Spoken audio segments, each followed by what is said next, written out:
Hola. Vamos a estar comenzando entonces en esta noche haciendo una oración y dando gracias a Dios poder estar hoy en este día. Padre Santo, en el nombre de Jesús, te damos gracias, Señor, en esta tarde, poder estar junto a mis hermanos, la iglesia, tu pueblo, Señor, en este lugar. Y los hermanos que están allí en la red, también nos unimos con ellos, Padre Santo, para estar comenzando esta clase en este día, pidiéndote que tú nos guíes, nos acompañes y sea para la gloria y honra de tu nombre. Amén y amén. Dios les bendiga, hermanos, en esta noche, ya a cada uno de los hermanos que han podido llegar hoy acá, los hermanos que están en las redes. Bueno, los acá creo que tienen la copia hasta la número 18 y la hermana Nancy tiene el cuestionario, el segundo cuestionario de hermenéutica. El que no tiene, pídalo, y en las redes creo que ya la hermana también está enviando, y comuníquese con ella para avisar si le llegó, si no le llegó, qué le falta. Pero vamos en la copia de hermenéutica con la número 18 y el segundo cuestionario de hermenéutica, ¿no? Así que el que no tiene, hay algunos que han ido entregando. Y bueno, quiero aclarar un punto de ese primer cuestionario de hermenéutica, ¿no? Donde los pocos que he corregido, bueno, se han equivocado en esa, o no encuentran un ejemplo, o se quedaron medio trabados en eso, ¿no? En la página 13, si usted tiene, después puede ver, o el que está viendo el video, el enunciado o la cita, dice que a veces las palabras se aclaran con el contexto por el empleo de una palabra que tiene la misma significación, o bien por una palabra opuesta y contraria a la oscura. ¿Sí?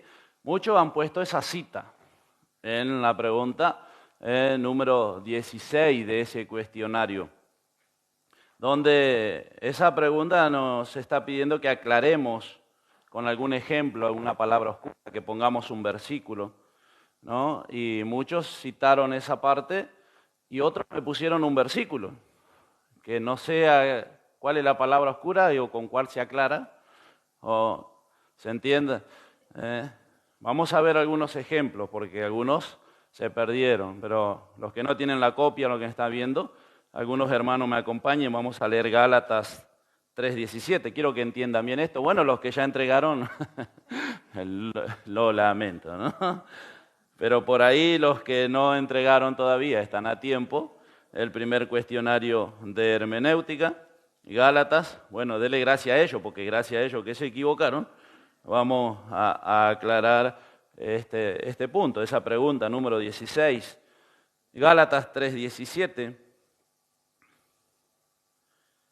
Esto pues os digo, que el pacto previamente rectificado por Dios para con Cristo, la ley que vino 430 años después, no lo abroga para invalidar la promesa. Ahí tenemos una palabra oscura, la palabra pacto o contrato, según la Biblia que usted tenga.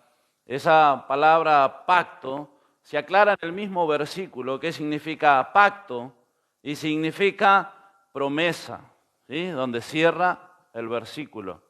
¿Sí? ¿Está entendiendo? La palabra opuesta a una palabra que sea de la misma, pero aclara el versículo.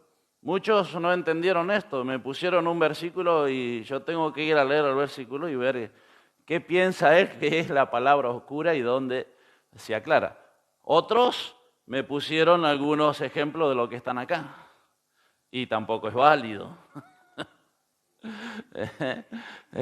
¿No? Esto es para que usted tome ejemplo, entienda y se tome el trabajo de buscar, según su conocimiento, a ver qué entendió, buscar un versículo. Vamos a ver otro, Romanos 6:23. Aclarar una palabra oscura, a veces está en el mismo texto, a veces no. Pero es que hay que tomarse el trabajo a veces de... Romanos 6:23.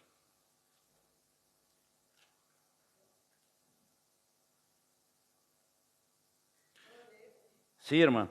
Porque la paga del pecado es muerte, mas la dádiva de Dios es vida eterna en Cristo Jesús, Señor nuestro. Amén. Me voy a leer porque no se le escucha si no tiene el micrófono. La hermana, para los que están allá del otro lado en las redes.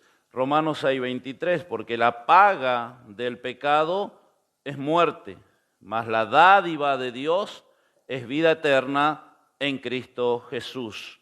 La paga del pecado, que es muerte. Ahora la dádiva, lo gratis, lo regalado, lo de Dios, es vida. Se aclara el versículo con una palabra contraria, de muerte a vida. ¿Sí? ¿Está entendiendo? Bueno, los que ahora están entendiendo los que y los que no hicieron o los que no contestaron esa, ojalá puedan contestarla correctamente.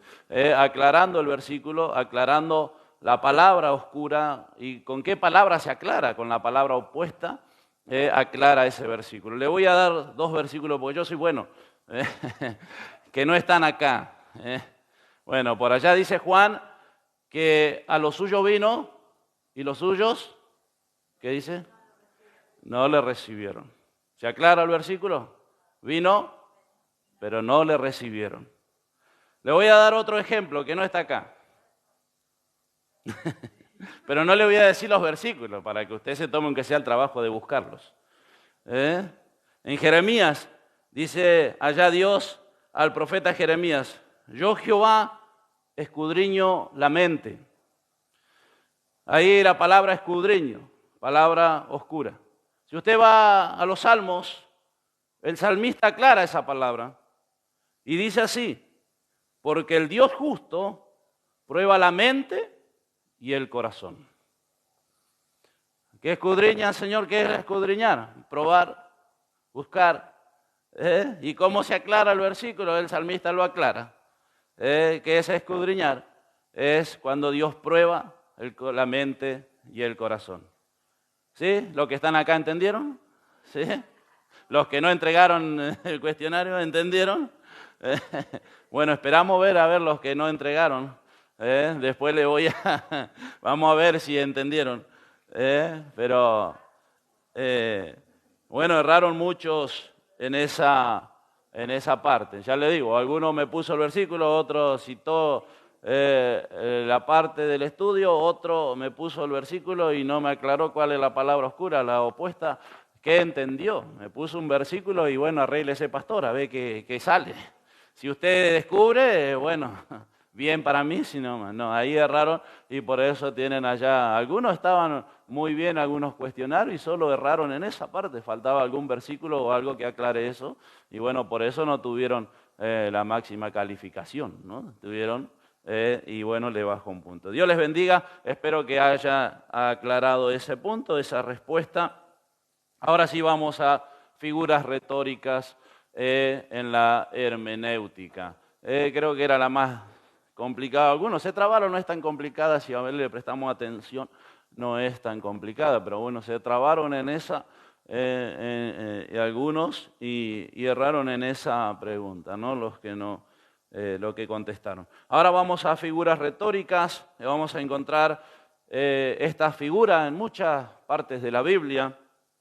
Las figuras retóricas del lenguaje bíblico son las mismas que en otro lenguaje. Sí, ahí nos vamos a encontrar, bueno, con un montón, ¿no? Ahora vamos a ver si podemos llegar a ver 3 con algunos ejemplos. La metáfora, la sindoque y la metonimia. Vamos a ver si la podemos ver hoy. Esas 3 vamos a seguir viendo porque hay muchas figuras retóricas para ver en esta materia de hermenéutica. La metáfora. Esta figura tiene por base alguna semejanza entre 2 objetos o hechos, caracterizándose el uno con lo que es propio del otro. Le leo de vuelta la definición y preste atención.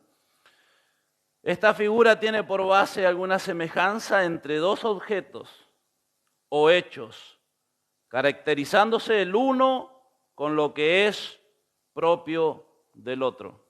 Vamos a ver claros ejemplos. ¿Sí? Uno se toma de una característica de una cosa. Por ejemplo, en el lenguaje nuestro común, duro como una piedra, decimos nosotros. Como duro. Tomamos la figura de la piedra para decir que es duro. Decimos terco como una mula en nuestro lenguaje. sin ofender a las mulas, porque hay algunos más tercos que las mulas todavía, ¿no? Pero que las mulas no se ofendan. Tenemos algunos tercos que son más tercos que las mulas. Se toma la figura del animal que a veces cuando se empaca no lo pueden hacer avanzar, al ser humano que cuando a veces se empaca o tiene un razonamiento, o tiene un pensamiento o no le podemos hacer entender, ¿no?, algunas cosas, tomamos allá la figura de eso, se compara a eso. Y en la Biblia hay cantidad de eso. Jesús, vamos a ver algunos ejemplos, no vamos a ver todo, después usted lo tiene en el estudio, muchos más ejemplos, pero vamos a ver algunos para que usted entienda la metáfora. Dijo Jesús, yo soy la vid verdadera, ¿no? ¿Conocen esa palabra? No.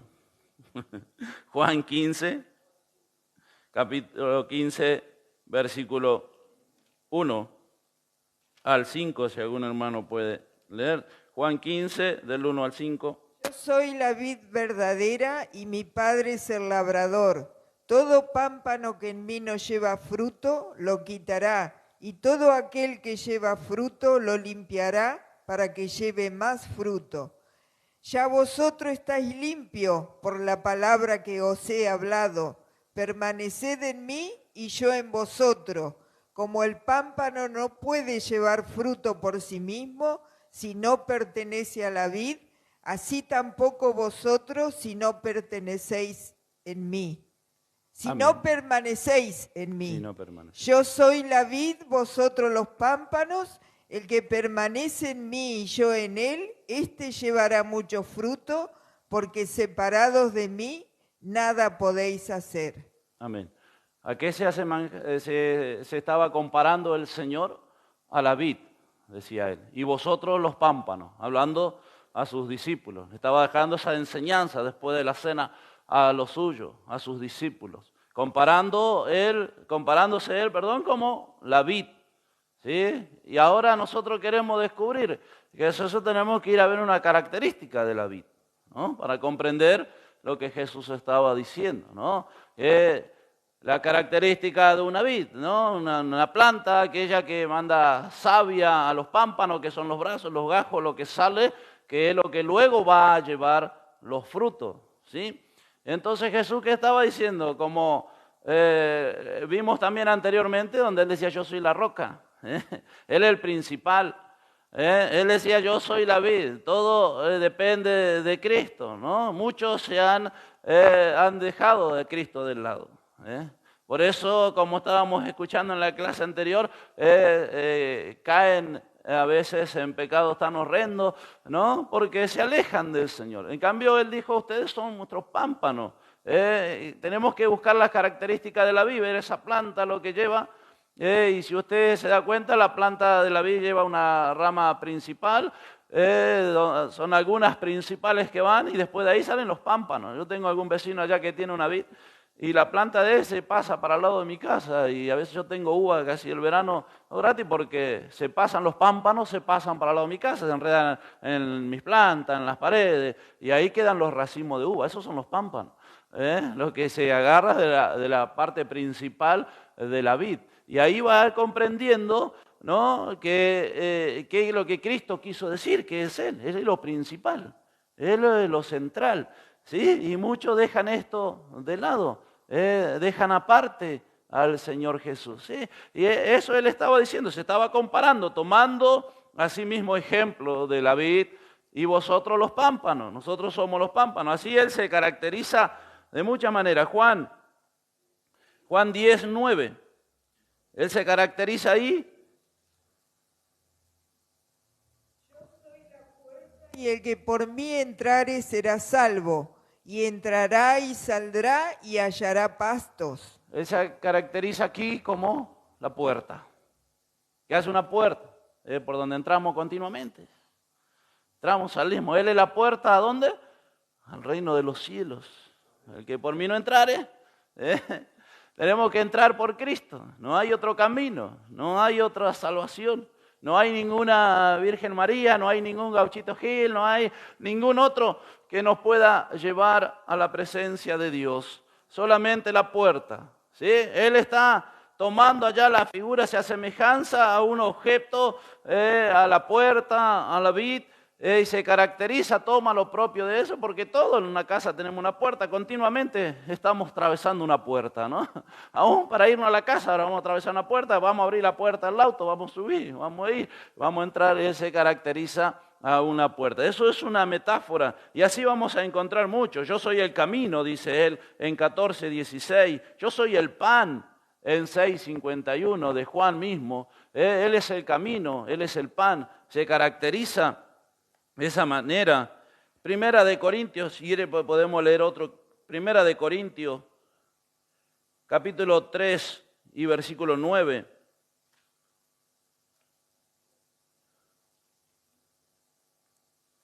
Primera de Corintios, capítulo 3. Somos colaboradores de Dios y vosotros sois la labranza de Dios, edificio de Dios. Amén. La labranza, ellos son los colaboradores, el apóstol Pablo estaba hablando, ¿no? A los corintios. Y vosotros sois la labranza, ¿saben lo que es la labranza? ¿No? La tierra cultivada, allá ellos habían sembrado la palabra de Dios en ese pueblo y ahora ya se estaban constituyendo un edificio. Por eso él dice después, yo como perito arquitecto puse la base. No era arquitecto el apóstol Pablo. Uno toman ese versículo y dice que era arquitecto. No, él era un armador de tienda, creo que lo hemos visto. No era un perito arquitecto, sino que él dice que él pone allá el fundamento. ¿Quién es el fundamento? Cristo. Él pone el fundamento, pone la base y ustedes son edificios. ¿Sí? Eso es la metáfora, ¿sí? Esta figura que tiene por base semejanza entre dos objetos o hecho caracterizándose el uno con lo que es propio del otro. ¿Entendieron lo que es la metáfora? Más o menos. Algunos. Mire que el próximo cuestionario es el último, pero yo digo que estaba mejor con los otros, porque cada 8 hojas, 10 hojas encontraba un cuestionario. Este tiene como 15 hojas hasta el último, así que de ahí a que se acuerde va a tener que leer las 15 hojas para contestar el último cuestionario.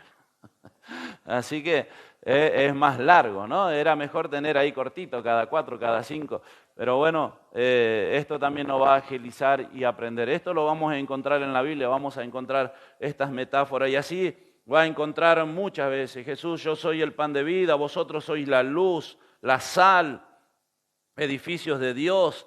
Idi decía aquella zorra caracterizándose a algún animal, ¿no? Como decíamos nosotros, la lámpara, cachorro de león de Judá, le llama el Señor, tú eres mi roca, mi fortaleza, sol, escudo de Jehová. Eso es la metáfora, se caracteriza y toma algo propio de algún objeto, de otra cosa y se caracteriza a sí mismo. Sí, eso es la metáfora. Vamos a ver la sinedoque, que significa esta figura retórica que vamos a encontrar en la Biblia, mucho de esto.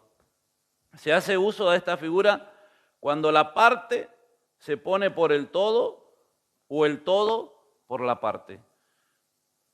¿Entendió? Se lo leo de nuevo, despacio. Se hace uso de esta figura cuando la parte se pone por el todo o el todo por la parte. ¿Sí?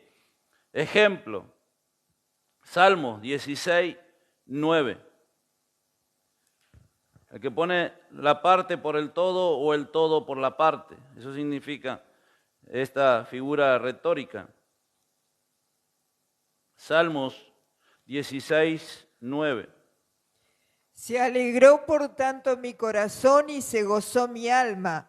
Mi carne también reposará confiadamente. Mi carne, pone el salmista. Su pedazo de carne. ¿Por qué no puso todo mi ser?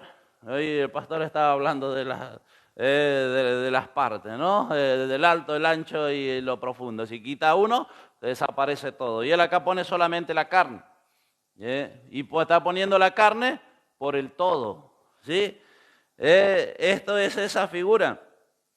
La carne por el todo. Se alegró por tanto mi corazón y se gozó mi alma. Mi carne también reposará confiadamente. ¿Solo la carne va a reposar? No, sino el espíritu, el alma, todo. Ahora le estaba poniendo una parte por el todo. ¿Sí? ¿Está entendiendo? Más o menos. pone el todo por la parte del apóstol Pablo cuando constituye la cena del Señor en 1 Corintios 11, 26. Ahí lo vemos cuando él dice, en lugar de decir bebiereis de esta copa, él dice todas las veces que bebiera esta copa, todas. Se está hablando, está entregando el todo por la parte. Esos versículos ya lo hemos visto, ¿no? Él entrega todo cuando dice todas las veces que bebieres esta copa. En vez de decir si bebieres solamente esta copa, sino que él está entregando el todo. Cuando todas las veces usted va a encontrar esa figura ahí, cuando dice el todo, él está poniendo el todo. Vamos a ver otro ejemplo más claro para que usted entienda esta figura.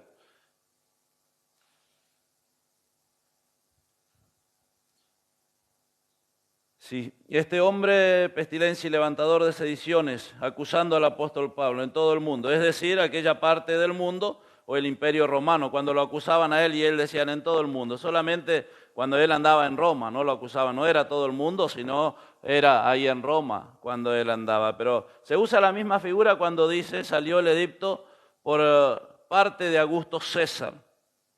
Vamos a ver Lucas capítulo 2, versículo 1.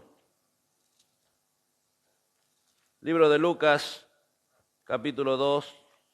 Aconteció en aquellos días que se promulgó un edicto de parte de Augusto César, que todo el mundo fuese empadronado. Que todo el mundo, ahí está entregando el todo. Usted dice que todo el mundo tenía que aceptar la ley de César. No, sino que era todo el reino de César, todo lo que le pertenecía a César, todo ese imperio, por eso está entregando el todo, no iba a ser en todo el mundo, sino que iba a ser el imperio romano, se tenía que hacer caso a la orden de Augusto César. Hechos 24:5.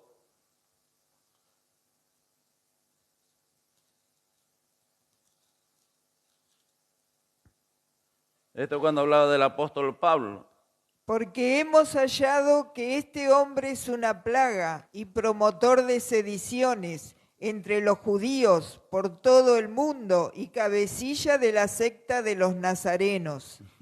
También, ¿no? Ahí está entregando el todo por las partes.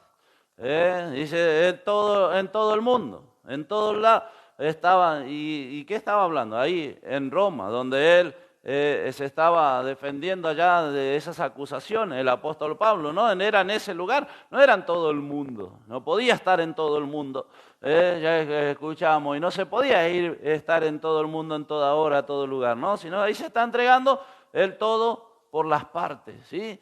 Eso es esa figura retórica, esta que vamos a encontrar en la Biblia, la sinédoque, ¿sí? Vamos a la metonimia. Emplees esta figura cuando se pone la causa por el efecto o señal o símbolo por la realidad que indica el símbolo. Se lo leo de vuelta a aquellos que están tomando apunte. Esta figura cuando se pone la causa por el efecto, la señal o símbolo por la realidad que indica el símbolo. Vamos a ver algunos ejemplos. Lucas 16, 29. Y Abraham le dijo a Moisés y a los profetas tienen, óiganlos. Se pone el efecto de la señal o el símbolo por la realidad. ¿Usted cree que tenían a Moisés y a los profetas ahí? ¿Qué le estaba diciendo? Que tenían la palabra, que tenían la escritura, que tenían allá el Antiguo Testamento. Está poniendo el símbolo, la señal, no está poniendo eso en la realidad, ¿sí? No estaban los profetas ahí, no estaba Moisés ahí, sino que él estaba diciendo tienen la palabra, tienen la escritura, tienen la enseñanza, conocen la palabra de Dios. Eso él estaba diciendo, hablando el Señor allá, a aquel que le pedía por favor salir de ese lugar de tormento donde estaba, o que manden a alguno a anunciarle a la familia que salga alguno de ahí, porque ahí sí realmente van a creer. Y el Señor le dijo, no, tienen a Moisés, tienen a los profetas. Ellos tienen que creer a la palabra. ¿Sí? Tienen que creer aquello que se le ha predicado, se le enseña, tienen en la iglesia. Por eso tenemos que creer. ¿Sí? Por eso hay muchos que hoy no creen en estas cosas. El pastor hablaba el sábado de esto, ¿no? No creen en los demonios, no creen en las manifestaciones de estas huestes de demonios y el apóstol que gobiernan estas tinieblas, ¿no? Y no creen en esto, sino que cuando se van allá, abren sus ojos, ya es demasiado tarde. Y y él le decía, por favor, que vaya alguno de acá, seguramente ahí van a creer. Pero ya va a ser demasiado tarde. ¿Sí? Tenemos que creer acá y creer en este Dios grande, porque ya cuando se llegue la hora, llegue el tiempo, ya no va a haber más oportunidad para nadie, ¿no? Creemos como se habían criado en la Iglesia Católica, ¿no? Que se va a un purgatorio, dicen algunos, y que alguno puede rezar de acá y quizás le libre, quizás le saque de ese lugar. De ninguna manera, no existe eso, la decisión la tenemos que tomar mientras estemos en vida, ¿sí? Y acá esta figura retórica, la metonimia, es la figura del efecto señal o símbolo por la realidad, el que indica el símbolo. Y pone asimismo la señal o símbolo por la realidad que indica la señal cuando le dice a Pedro, si no te lavare no tendrás parte conmigo, le dice al apóstol. En Juan 13:8, también el Señor lavando los pies, y hoy algunos que toman esto, hay pastores hoy que están poniendo esto por obra, lavando los pies, lavándose los pies, haciéndose que se laven los pies, nada que ver con lo que el Señor le quería mostrar a sus apóstoles, ¿no? Quería mostrar la humildad a ellos primeramente, y segundo, que ese lavamiento que ellos tenían estaba hablando del lavamiento del alma, ¿no? Del ser, de estar limpio ante la presencia de Dios. No tiene nada que ver con el lavamiento de los pies. Hoy esa costumbre que hoy tienen y ha entrado en las iglesias cristianas, antes lo hacían allá para Semana Santa los curas, los papas, hacen estas cosas para llamar la atención. Hoy ha entrado en las iglesias evangélicas, me mostraban un video de allá antes de la Santa Cena, lavándole los pies los pastores. Así que capaz que para la próxima Santa Cena traemos alguna palangana, algo nosotros, para que alguno nos lave los pies. ¿No? Mostraban algún video de algunos pastores que nosotros conocemos, que nada tiene que ver con esto, con lo que el Señor decía en Juan 13:8. Pedro le dijo, no me lavarás los pies jamás. Jesús le respondió, si no te lavare, no tendrás parte conmigo. Amén. Él estaba hablando del lavamiento del alma, ¿no? Él estaba hablando del lavamiento del corazón. Él estaba enseñando a sus discípulos la humildad a ellos, que uno tenía porque Jesús dijo, tienen que tomar ejemplo de mí, tienen que hacer como yo. Y él estaba mostrando que él se hacía menor que todos, porque todos llegaron a la mesa, todos se sentaron ahí a la mesa como grandes jefes, como grandes señores, y ninguno se dio cuenta de esto. Y el Señor Jesús se levantó de la mesa, dice, se ciñó una toalla, agarró el lebrillo y comenzó a lavarle los pies, mostrándole, dándole el ejemplo de cómo ellos tenían que ser, tener esa humildad en el corazón, esa sencillez en el corazón. Y después él estaba simbolizando la limpieza del alma, la limpieza del ser, del espíritu, ¿no? Poniendo allá el Señor esta señal o símbolo, ¿no? Que nada, el agua en los pies no va a lavar el alma, no va a lavar el espíritu de ninguna manera, sino que era un símbolo que él estaba usando de pureza, de limpieza. Por eso cuando venimos a la Santa Cena nos examinamos los unos a los otros, examinamos nuestro corazón y venimos en pureza. Si tenemos que arreglar algo, arreglamos, quitamos antes de tomar la Santa Cena, para estar en esa sencillez, en esa humildad y en esa sinceridad delante de Dios. Porque ¿quién conoce el corazón del hombre? ¿Quién escudriña la mente del hombre? Y el corazón del hombre solamente es Dios. Así que delante de Él tenemos que estar limpios, delante de Él Tenemos que tener esa humildad para con el otro, para con nuestro hermano, con nuestra hermana. Nada que ver con lo que hoy están haciendo, trayendo a lavar los pies a los pastores, a los obreros, a los hermanos. No tiene nada que ver, eso era un símbolo de humillación y un símbolo de pureza delante de Dios. Por eso el agua, el lebrillo, y el Señor a sí mismo humillándose delante de todo eso. Por eso Pedro después ya era tarde cuando él no se había dado cuenta y le dijo al Señor, no me lavarás los pies, ahora como tú eres el Señor no me vas a lavar. El Señor le dice, si no te dejas lavar, Pedro, no vas a tener parte conmigo. Y él le dice, bueno, lávame todo, Señor, lo que tú quieras. Pero ellos se sentaron como jefe en la mesa. Vio que hoy a todos les gusta ser jefe, a todos les gusta ser cacique, a ninguno le gusta ser indio. Todos quieren estar allá al frente, ordenar, mandar. Yo digo, no saben en dónde se están metiendo, ¿no? Pero bueno, eso es lo que el Señor quería decir. No, allí con el lebrillo, con el agua, nada que ver con lo que hoy hacen, toman esos versículos, copian esas cosas y piensan que quizás así están agradando a Dios, no sé, ¿no? Este es el que pone el efecto o la señal o símbolo por la realidad que indica el símbolo. Juan 1:7.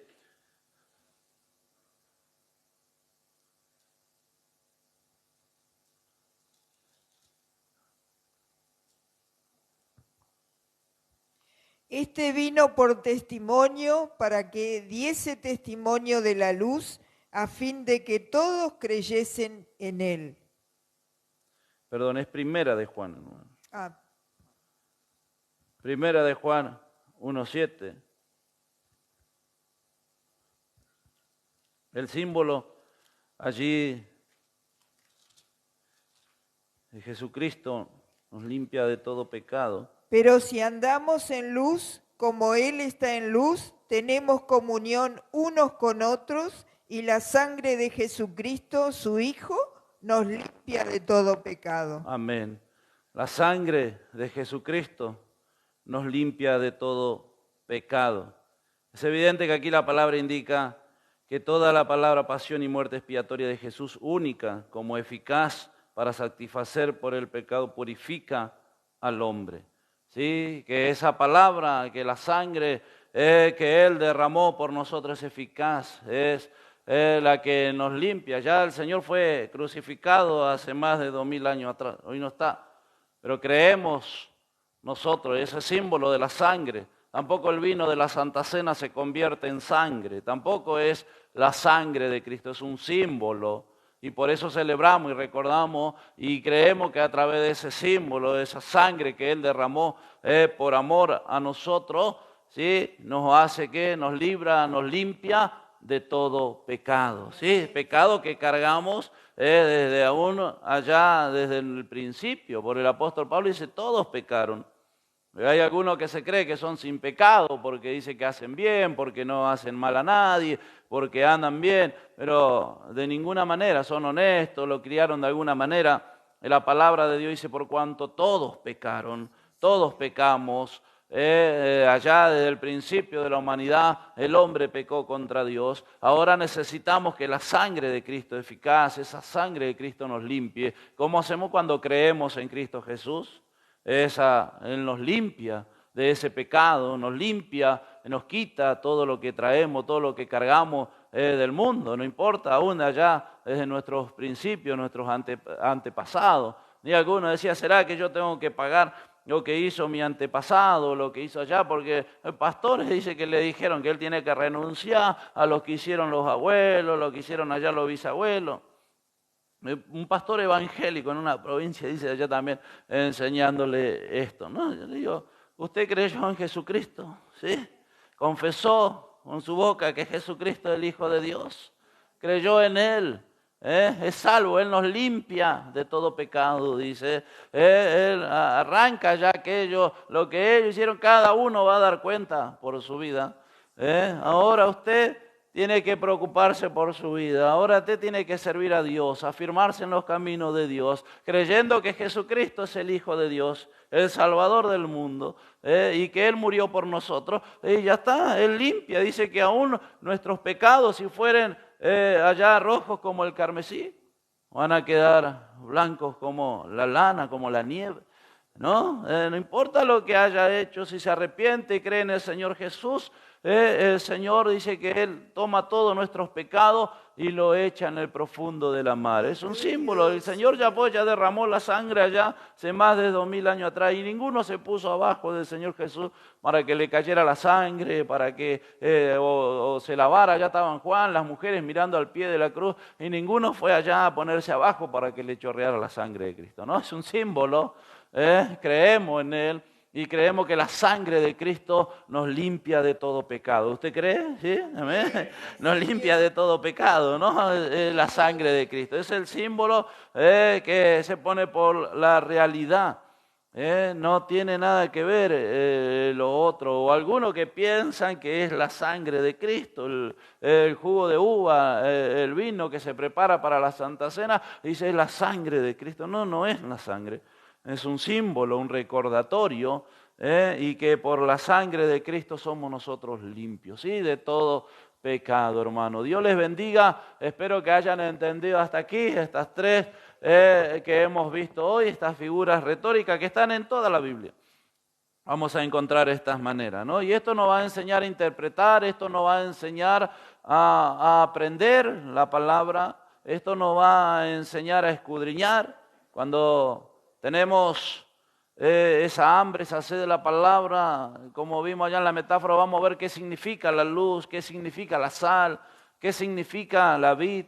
Y así va a ir descubriendo y Dios le va a ir dando luz y entendimiento más en estos tiempos donde estamos viviendo, donde hay tantos falsos profetas, donde hay tantos falsos maestros, donde hay tanta gente enseñando tantas cosas erradas. Usted necesita tener luz. Porque decía ya el profeta, el pueblo de Israel fue destruido porque le faltó conocimiento. Entonces adquiera conocimiento, pídale a Dios que le dé ese conocimiento y pueda entender la palabra. Dios les bendiga, nos quedamos por acá en esta noche y bueno, nos volvemos a reencontrar aquí el día lunes si el Señor así lo permite, hermano. Dios les bendiga, hacemos una oración. Padre Santo, en el nombre de Jesús, te damos gracias en esta noche, poder estar aquí junto a mis hermanos, tus hijos, estar aprendiendo cada día más de tu palabra. Señor, pidiéndote que tú nos des ese conocimiento, esa luz, Señor amado, para no ser destruido en estos días que estamos viviendo, para poder comprender cada día más de tu palabra, Padre. Ayuda a nuestros hermanos, los hermanos allí en las redes. Padre Santo, bendiga sus vidas. Y lo que estamos aquí, yo te pido, tú guarda nuestro regreso, nos libre de todo peligro, de todo mal, y nos encomendamos bajo tu mano poderosa y nos ayudes a llegar a la próxima reunión. Amén y amén.